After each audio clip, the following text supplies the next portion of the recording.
ఏకాదశి అంటే ఏ మంచి పని ప్రారంభించినా దశమి ఏకాదశిల కోసం చూడటం ప్రజల అలవాటు. ఏడాది పొడుగునా ఉండే 24 ఏకాదశులలో ఆషాఢ శుక్ల ఏకాదశిని తొలి ఏకాదశిగా పరిగణిస్తారు. ఈ రోజు నుండి శ్రీ మహావిష్ణువు క్షీరసాగరంలో శేషపాన్పుపై యోగ నిద్రలోకి వెళ్తారు. అందుకే దీనిని శయన ఏకాదశి అని కూడా అంటారు. ఈ యోగ నిద్ర కార్తీక మాసం శుక్లపక్ష ఏకాదశి వరకు కొనసాగుతుంది. విష్ణువు నిద్రించే ఈ 4 నెలల కాలాన్ని చాతుర్మాస్య వ్రతంగా పరిగణిస్తారు.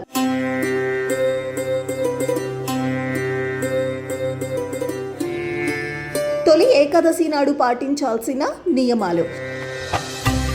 తొలి ఏకాదశి నాడు సూర్యోదయానికి ముందే మేల్కొని తలస్నానం ఆచరించి పసుపు రంగు వస్త్రాలు ధరించి విష్ణుమూర్తిని మహాలక్ష్మిని భక్తి శ్రద్ధలతో పూజించాలి. పూజలో స్వామివారికి ఎంతో ప్రీతికరమైన తులసి దళాలు, పసుపు రంగు పువ్వులు తప్పనిసరిగా సమర్పించాలి. ఓం నమో భగవతే వాసుదేవాయ అనే ద్వాదశాక్షరి మంత్రాన్ని జపిస్తూ రోజంతా ఉపవాసం ఉండి రాత్రి జాగరణ చేయడం వల్ల సర్వ పాపాలు నశించి వైకుంఠ ప్రాప్తి కలుగుతుందని పండితులు చెబుతారు. అలాగే తొలి ఏకాదశి రోజున పేదలకు అన్నదానం, వస్త్రదానం చేయటం వల్ల విశేషమైన పుణ్యఫలం లభిస్తుందని నమ్ముతారు. సాయంత్రం విష్ణు ఆలయాలను దర్శించుకొని భజనలు, దైవనామ స్మరణతో రాత్రంతా జాగరణ చేయడం శ్రేయస్కరం.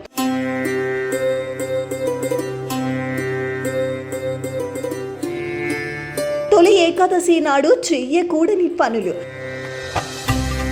ఈ పవిత్రమైన రోజున ఆధ్యాత్మిక నియమాలు పాటించడం చాలా అవసరం. మాంసాహారం, ఉల్లి, వెల్లుల్లి వంటి తామసిక ఆహారాలను పూర్తిగా దూరంగా ఉండాలి. శరీరాన్ని, మనస్సును పవిత్రంగా ఉంచుకోవడానికి బ్రహ్మచర్యం పాటించాలి. గోర్లు, జుట్టు కత్తిరించటం వంటివి చేయకూడదు. పెద్దలు, స్త్రీలను అవమానించవద్దు. ఉపవాసం ఉన్న వ్యక్తి ఇతరుల పట్ల చెడు ఆలోచనలు చెయ్యకూడదు.